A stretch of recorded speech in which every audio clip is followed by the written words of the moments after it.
Now, the Rugby League World Cup in England has been postponed until next year after Australia and New Zealand withdrew from the competition because of COVID concerns. The chief executive of the tournament, John Dutton, joins us now live. Hi, John. Thank you for coming on Sky Sports News. If you could just tell us who was involved in making this decision and what factors were taken into account. Hi, good afternoon, Jackie.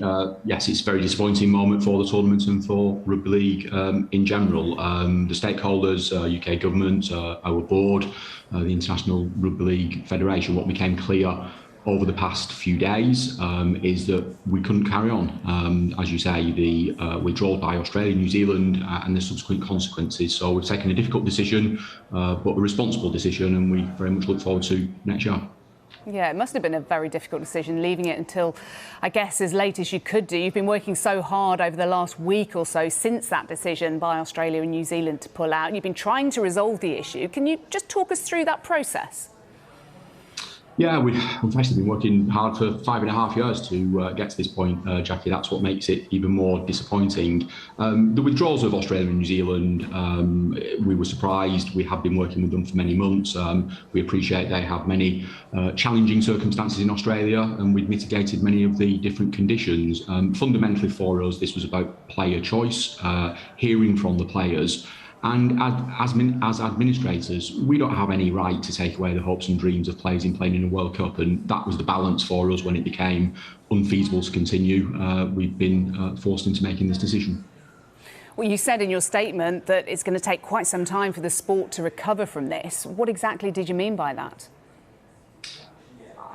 I just think that this is a seminal moment for the sport of rugby league. Born in 1895, a World Cup first played in 1954, and a tournament that we got to such a wonderful position. Men, women, wheelchair playing alongside each other, 61 games across 21 different venues. So we will lose momentum. I think as we see other sports playing, we hear what's happening in Tokyo, just listening to the Lions there. So for rugby league not to be able to do the same as others is disappointing, but what we've got to do now is look to the future, focus on the horizon and keep going. We will deliver the biggest and best ever Rugby League World Cup. It will just be 12 months later than we had hoped. You say 12 months later. There is, of course, a Football World Cup next year, later on in the year, of course. I mean, you won't want to clash with that. There'll be a lot of focus on the football. What are you able to do about that? Yeah, we're very conscious of that, Jackie. I think the Football World Cup starts on Monday, the 21st of November. So we will ensure with our new dates that we will now work very hard to put in place that we will avoid that. There's quite a small window for International Rugby League. But again, we'll be responsible, we'll be professional, and we will be communicative, in particular with the many people that have bought tickets and pledged their support to the tournament. We know the situation with Australia and New Zealand, two top nations pulling out, making it a very difficult decision for you ultimately.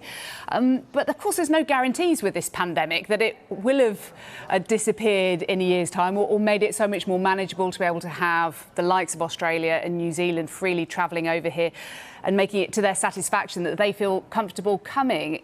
Is that a concern for you now? Are you frankly trying not to think about that too much? We can't predict the future, can we? And we've all lived through the pandemic and such extraordinary circumstances for us all. What I think we are confident of doing, the safety measures we put in place were more than the sport has ever done before, quite extraordinary measures. And we are confident that over the next 12 months we'll work with partners, we'll keep doing what we are doing to wrap around the player welfare aspect. So who knows in the crazy world that we live in, what else will be thrown at all of us, but for the time being, 12 months, we will make the dates and we will stage the biggest and best ever World Cup. Yeah, it's great that you're being positive about it. That's the one thing you can focus on now, is trying to put on a great show in 12 months or so. But financially, this must have hit you quite hard. Do you have an idea as to the figure it might have cost you? Yeah, we do. We've been looking at an options appraisal in terms of the different circumstances for many months.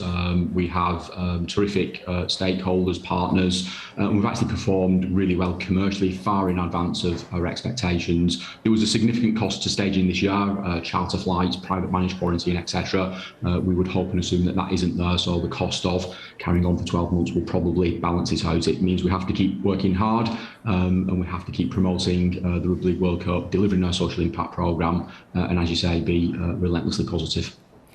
John Dutton, the Chief Executive of the Rugby League World Cup, thank you for talking to us and good luck with planning for next year.